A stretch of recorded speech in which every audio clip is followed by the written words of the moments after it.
you want to start AFC or NFC South first?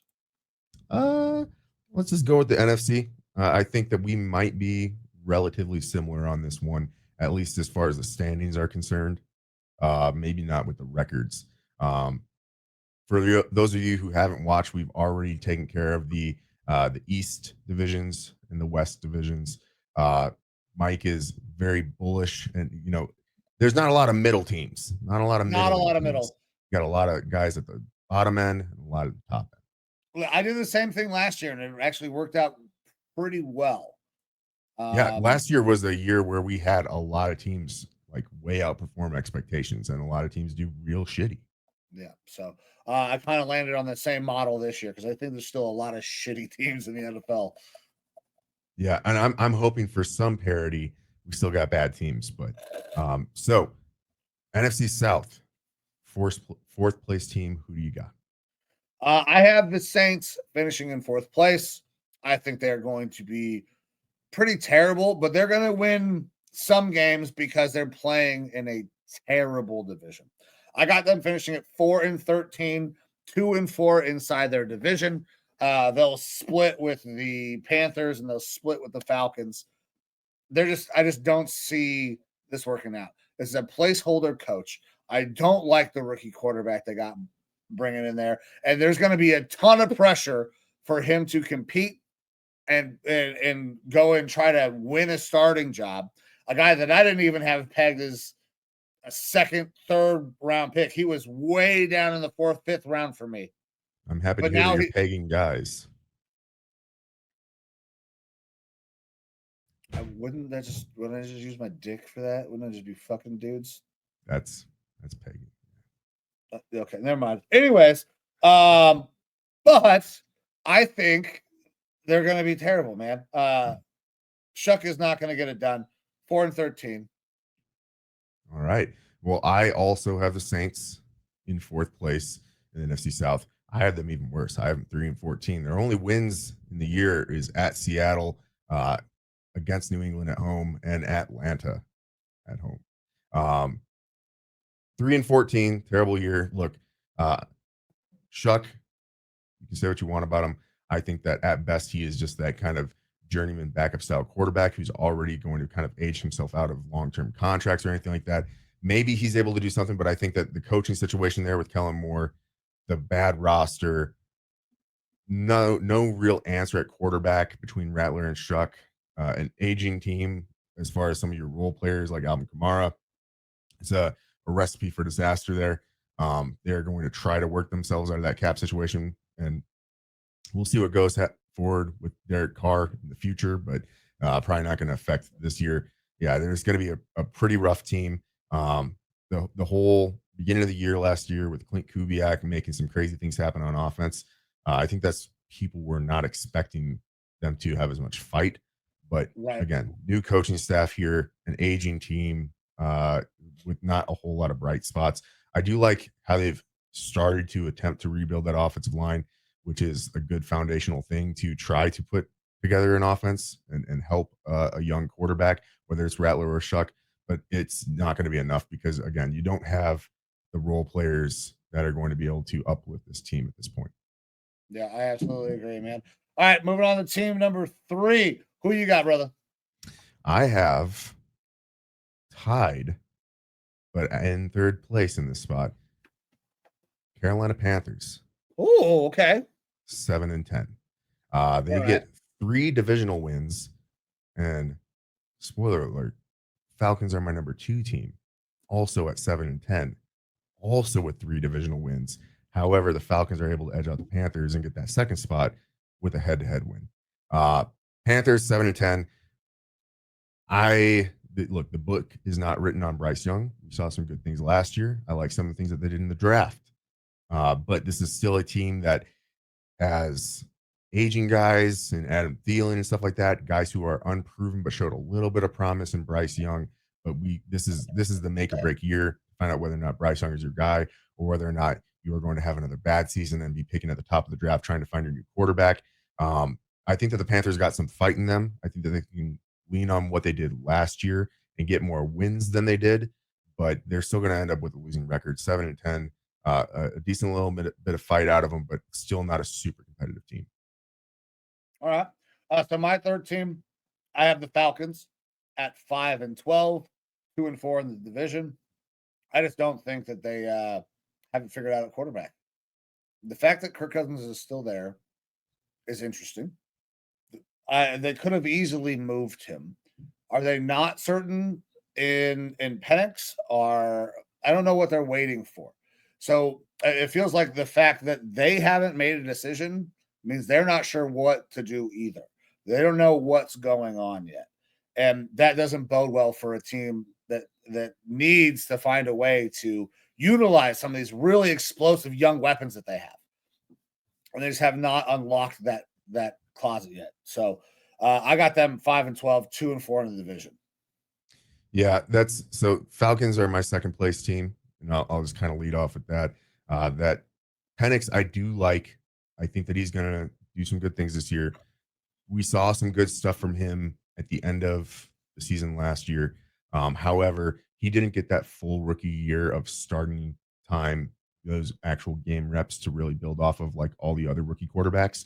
So I'm not necessarily seeing a second year slump, but it's definitely a second year building year. Now they do have a lot of good offensive weapons, Drake London, Bijan Robinson, some of that stuff to work with. Kyle Pitts, maybe they're able to figure something out with him and use him a little more as a receiver. Who knows? The offensive line is good, not as good as it has been in years past. They lost guys like Drew Dahlman, starting center.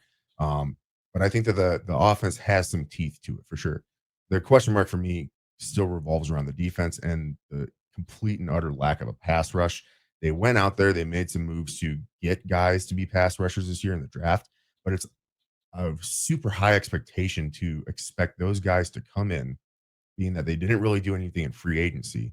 Expect those pass rushers to come in and make an impact from day one. You might see some development and some stuff from them by the end of the year, but I'm not expecting to see anything super early on.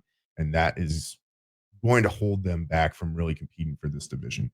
As far as Kirk Cousins goes, my assumption again is that they are trying to pull a Philadelphia Eagles with Carson Wentz and Sam Bradford. Uh, they kept Sam Bradford on the Eagles despite having Carson Wentz there as the actual starter. And Sam Bradford was making a decent amount of money to be a backup. And then Vikings have Teddy Bridgewater go down, snap his leg in half, and they paid a first round pick to go out there and get Sam Bradford. If a desperate team is out there, they lose their starting quarterback, but they've got a competent roster, they could pay a lot more as far as draft compensation to go out there and get a Kirk Cousins who could step in pretty much immediately and start for you and have more upside than someone who is your more traditional backup quarterback. Because there's not too many teams out there that I think would have someone who would really fit that mold like Kirk Cousins does to come in and immediately step in as a starter. So they can kind of hold a king's ransom for him against a team.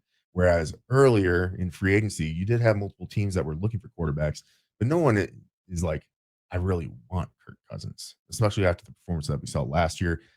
Then you have the contract involved with, how much you are going to be having to pay him potentially or take on some of the cap from the Falcons. And the Falcons, are obviously going to want to get something decent in return, like a second round pick or something like that for him at that point. So I think that it was just cost prohibitive for them to move him in the offseason. But when you get a desperate team that needs a quarterback now, that's when you can kind of hold them over or bend them over and take picks from them. And the Falcons, they just traded their first round pick next year in order to move back into the first round and get another edge rusher. So they need to try to move him for something to recoup some of that draft capital. I think that's their plan moving forward. The problem is that Kirk Cousins is not probably the greatest mentor to have in the locker room. He is in certain aspects, but he wants to be a starter. So he's probably not doing everything in his capability to make sure that Penix is the guy. He's already avoided offseason activities. And the comments in the quarterback show kind of lead you to believe that he sees his future starting somewhere. And he definitely alludes to that. So I think that's the Falcons' plan, is that they mutually want to come to an agreement, because he does have a no trade clause, to move him to a team that ends up needing a quarterback desperately. All right. By the way, that won't help them this year, though. No. That's why they're another 7-10 team. All right, man. And then my second team, I have the Panthers coming in at 6-11, at 3-3 in the division. I think they're going to be improved. I agree that the book's not written on Bryce Young. He started to make some strides. There were moments last year where I was like, okay, maybe this kid can figure it out. Maybe he can play a little bit. Their defense still is not great. They're going to have to continue to improve their offensive line as well. I still do not love their offensive line. There's some talent.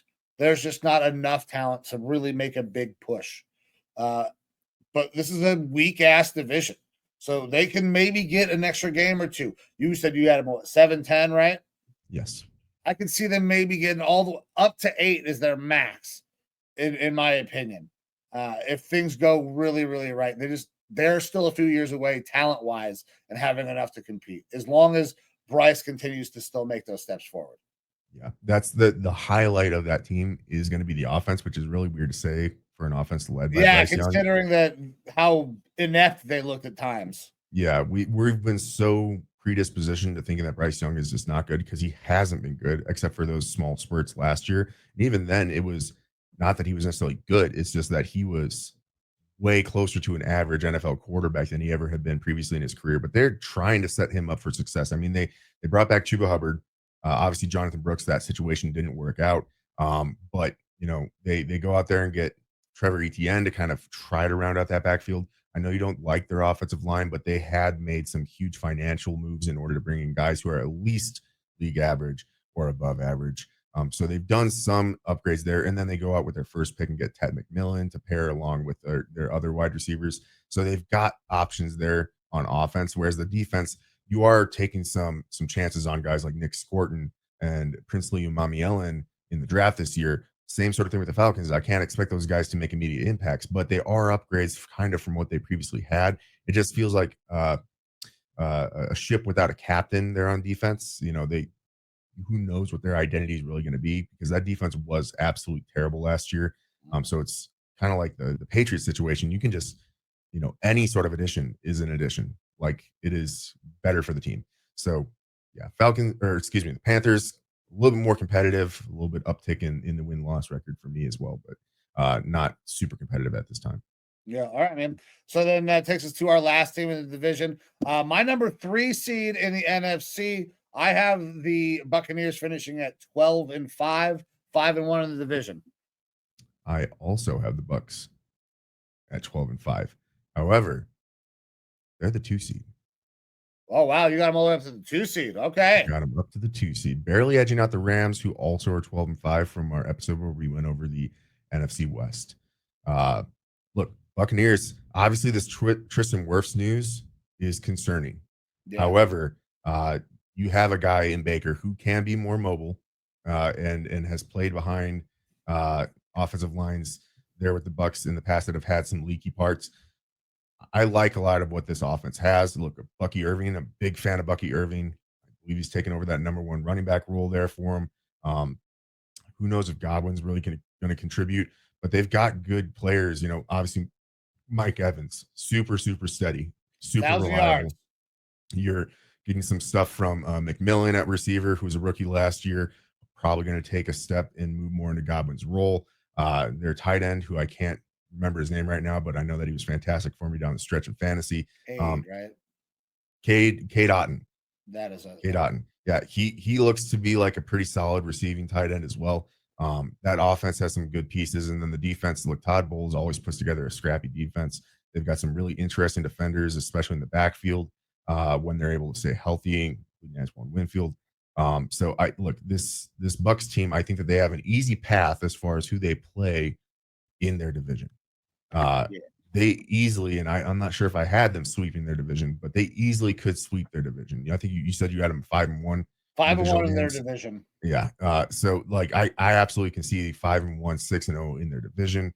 If you get a baked in 6 wins and you only have to get 6 more in your other games to get to 12-5, like that's a pretty easy route to get yourself number 1 in the NFC South, but also pretty high up when it comes to the actual standings for the playoffs there, which is why I got them in second. Yeah, so I have them picking on their division at 5-1. which means they're going to get 7 wins outside of that, and they're 7 or how many other fucking guys? I'm not doing the math, but I expect that they will really kind of take advantage of that. Baker, I think, is kind of finally he's stepping into that leader franchise role type guy. You hear his interviews; he's starting to understand the role that he is. The Tristan Wirfs news sucks. And that could obviously change my projections here and your projection as well at 12-5. They're going to have to be able to find a way to fill that gap while he is gone. And that's tough to do. But I like the way they improved their defense as well. I think this Bucs team showed a lot of fight last year. Bucky Irving, you brought him up, is a very dynamic back. They're going to score some points, and I feel like this is that moment where Baker is going to take that step forward. And just revisiting this Bucs draft class, I forgot how much I actually really, really liked it. First pick, Emeka Egbuka. They go out there and get Benjamin Morrison, who was considered by many to be a first-round caliber cornerback to help with that depth. And Jacob Parrish, who was my favorite slot-style cornerback in the draft. So they've definitely retooled that defensive backfield a little bit. Those are all fantastic additions there.